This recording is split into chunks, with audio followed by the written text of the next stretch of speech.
नमस्कार दोस्तों, I hope आप सारे बहुत अच्छे होंगे और अच्छे से पढ़ाई भी कर रहे होंगे। ये वीडियो उन भाइयों बहनों के लिए है जो कम कम मार्क्स से बार बार सिलेक्शन से दूर हो जाते हैं, यानी उनका सिलेक्शन नहीं हो पाता।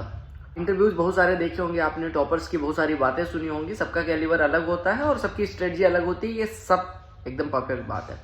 दो चीजें होती है जिनको कोई रिप्लेस नहीं कर सकता। पहला होता है हार्ड वर्क, दूसरा होता है एग्जाम का सिलेबस। एग्जाम का सिलेबस सबके लिए सेम है और हार्डवर्क सब कर सकते हैं। सबके लिए 24 आवर्स का टाइम अवेलेबल है। टाइम और सिलेबस सेम है सबके लिए। बस क्या होता है, किसी के पास रिसोर्सेज ज्यादा है, किसी के पास रिसोर्सेज कम है।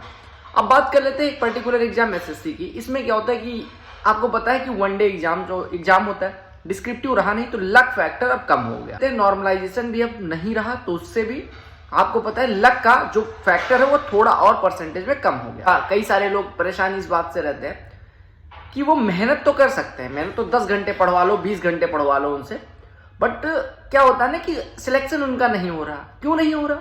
ऐसा नहीं उनके अंदर दिमाग नहीं है, अगर थोड़ा उतना शार्प माइंडेड नहीं भी है और वो जितना, तो भी 1-2 साल में हो जाना चाहिए। फिर उनको 3-3, 4-4 साल क्यों लग जाते हैं? देखो, कई बार क्या होता है, हम फेल होने के बाद एक्सक्यूज ढूंढने लग जाते हैं, लेकिन जो मेहनती लोग होते हैं वो एक्सक्यूज कम ढूंढते हैं, अपनी गलतियां फाइंड करते हैं और उस पर वर्क करने लग जाते हैं। जैसे इसका ओवरऑल प्रोसेस क्रोनोलॉजी समझाने के लिए मैंने एक स्टूडेंट है, उनका अभी सीजीएल 2023 का मार्क्स मतलब रिजल्ट लिया है। इसमें यह समझाना है कि पढ़ तो रहे हैं, लेकिन क्या ज्यादा पढ़ना है, किस पे फोकस करना है, किस पे नहीं फोकस करना है, किस पे कितना टाइम देना है, ये हम कई बार गड़बड़ कर देते हैं। ठीक है, तो चलो दिखाता हूं। अब जो आपको आ रहा है वही पढ़े रहोगे, पढ़ते रहो पढ़ते रहो पढ़ते रहो, तो वो चीजें कितनी भी, जैसे मैथमेटिक्स में आपका एक प्रश्न गलत हो रहा है, दिन के 10-10 घंटे मैथमेटिक्स पढ़े तो उससे कोई फायदा नहीं होने वाला, आपके रिजल्ट में बहुत ज्यादा चेंज नहीं होगा। मानते हैं आपका 90 आ जाएगा, लेकिन 3-4 नंबर से आप बाकी सेक्शन को छोड़ के अगर केवल मैथमेटिक्स पढ़ते रहोगे, सिलेक्शन होने वाला है नहीं। केवल एक सेक्शन से तो सिलेक्शन होगा नहीं, वो पहले का सीजीएल तो है नहीं कि एक सेक्शन छोड़ दिया, जीके छोड़ दिया या मैथ्स इंग्लिश से सिलेक्शन ले लिया। अभी तो चारों सेक्शन पढ़ने पड़ेंगे। 390 नंबर का एग्जाम है सिलेबस से ओवरऑल। सिलेबस में कुछ चीजें रिपीटेटिव हो, सबको पता है। तो मैं रिजल्ट पे आता हूँ और आपको कुछ चीजें समझाता हूँ, ध्यान से समझिएगा। जैसा कि देख पा रहे होंगे, ये सीजीएल 2023 का रिजल्ट है। पर्सनल डिटेल्स कुछ प्राइवेसी के लिए हाइड कर दी गई हैं, एलोकेशन डिटेल्स ये सब छोड़ो। पहले हम आते हैं, देखो पहली चीज़, इनके 200 में से 134 नंबर थे। ठीक है, 200 में से 134 नंबर, यानी कि लगभग कितने हो गए, 67% के अराउंड नंबर थे। ठीक है, कोई बात नहीं, प्री क्वालिफाई हो गए, कैटेगरी थी और कैटेगरी का भी मतलब जो भी कैटेगरी की इनकी कट ऑफ गई होगी उससे ज़्यादा थे, इस वजह से प्री क्वालिफाई हो गया। अब हम आते हैं मेंस के मार्क्स पे। मेंस में अगर आप देखो तो मैथमेटिक्स 90 मार्क्स का होता है, रीजनिंग 90 मार्क्स की होती है, इंग्लिश 135 मार्क्स का होता है, और ये कितने मार्क्स का आपका होता है, 75 मार्क्स का। यानी ये 210 मार्क्स का ये दोनों हो गया और ये 180 मार्क्स का। आप खुद ही सोचो कि जो 134 यानी 67% मार्क्स पा रहा है ओवरऑल, उसके मैथमेटिक्स में मिनिमम 67% होने चाहिए, क्योंकि mathematics is not tough in SSC CGL. तो अगर हम 90 का 67% निकाले तो 9 7 63, 9 6 54, यानी 61 से 63 नंबर तो इसमें होना ही होने चाहिए। आपका जो ओवरऑल मार्क्स होता है उसका लगभग जितना परसेंट आप मार्क्स पा रहे हैं 200 में से, लोगों का जो एवरेज होता है वो कौन कम करता है, जीके कम करता है। लोगों का एवरेज कौन कम करता है, इंग्लिश कम करता है।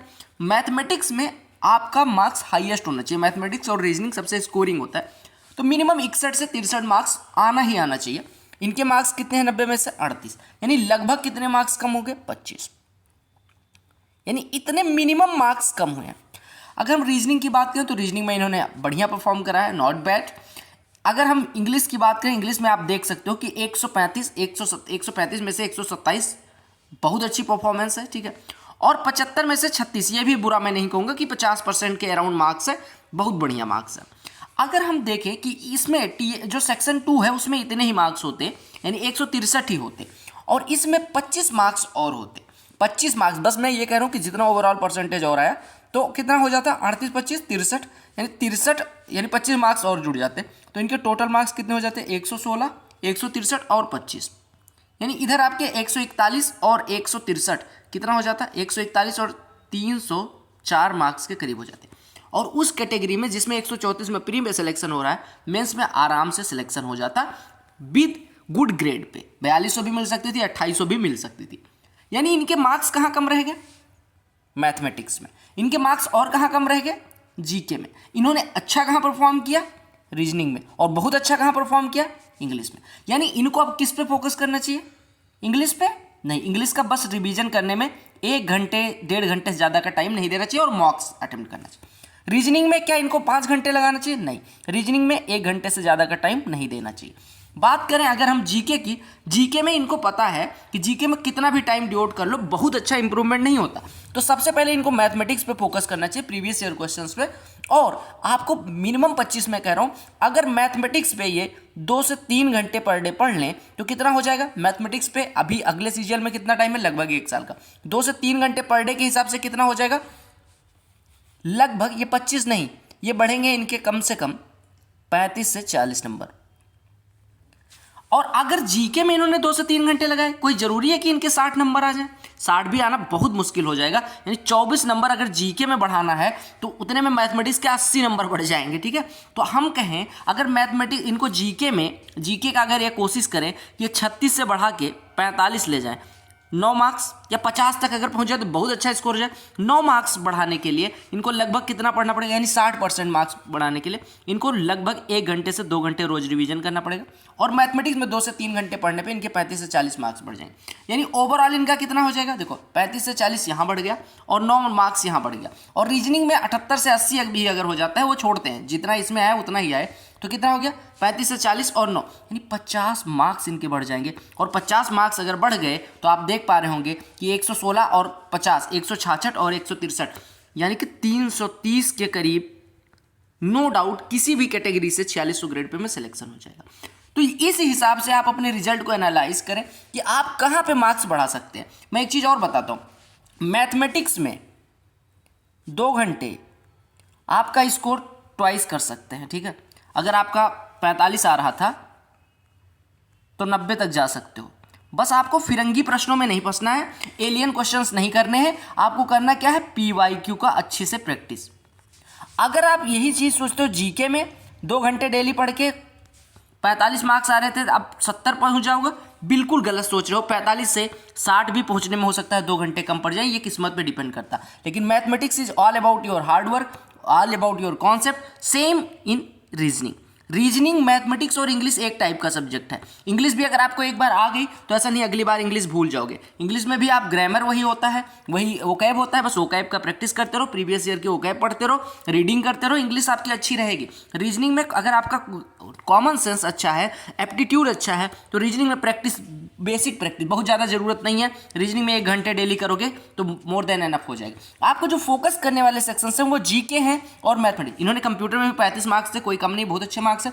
तो मैथमेटिक्स और जीके में, मैथमेटिक्स में अगर 2 घंटे देने पे 45 नंबर आपके बढ़ रहे हैं और जीके में 2 घंटे देने पे आपके मान लो केवल 10 मार्क्स बढ़ रहे हैं, तो कहाँ पे ज़्यादा टाइम देना, 2 घंटे यहाँ दो, जो बाकी समय बचा। अभी ऐसा नहीं कि मैथमेटिक्स में ही 5 घंटे पढ़ते रह गए, मैथमेटिक्स का 2 घंटे पढ़ा या 2 से 3 घंटे मैक्स टू मैक्स, आपने कहा 2 से 3 घंटे ये हो गया, 2 घंटे ये, 5 घंटे, 1 घंटे ये, दोनों 7 घंटे में आपका यहाँ से स्कोर 4600 ग्रेड पे, यानी 9 ग्रेड पे से 4600 ग्रेड पे आप आराम से किसी भी कैटेगरी में है पहुंच सकते हैं।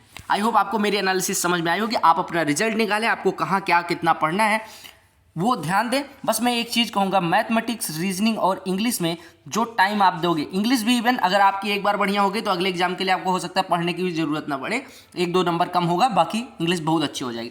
मैथमेटिक्स और रीजनिंग में तो हम कह सकते हैं कि आपने एफर्ट डाला, आपके मार्क्स अगर मान लो यहाँ थे तो डिप करके सीधे, मतलब डिप नहीं, सीधे सूम करके यहाँ पहुँच जाएंगे। लेकिन जीके में ऐसे ग्रोथ होती है, ऐसे जीके का कर्व ये है और मैथमेटिक्स का कर्व और रीजनिंग का कर्व ये है। तो कोशिश करें कि आप अपने रिजल्ट को एनालाइज करें, आप अपने मॉक्स को भी ऐसे एनालाइज करें, और अगर कोई डाउट है तो कमेंट सेक्शन में पूछ सकते हैं। बाकी टेलीग्राम चैनल से जरूर जुड़ें। स्टार बैच हमारा फ्री में मैथमेटिक्स का बेस्ट अवेलेबल बैच है for SSC, CGL, CDS and all exams.